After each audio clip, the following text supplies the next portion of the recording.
আর অভিযোজনগত বৈশিষ্ট্যটা কি বললাম? পায়রা, ঠিক আছে, কবুতর বা কি বললাম পায়রা।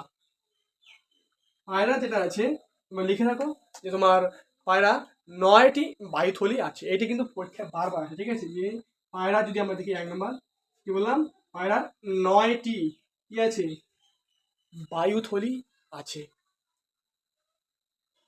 বায়ুথলি আছে।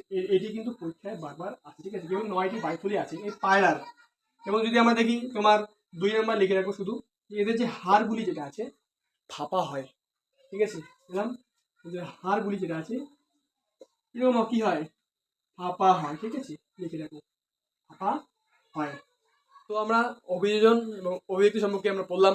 এটি ছিল লাস্ট ক্লাস। তো অবশ্যই তোমরা বাকিগুলো দেখে নেবে এবং আশা করি তোমরা অবশ্যই সবাই কি নোট করে নিয়েছো এই পুরো যা যা বললাম আমি।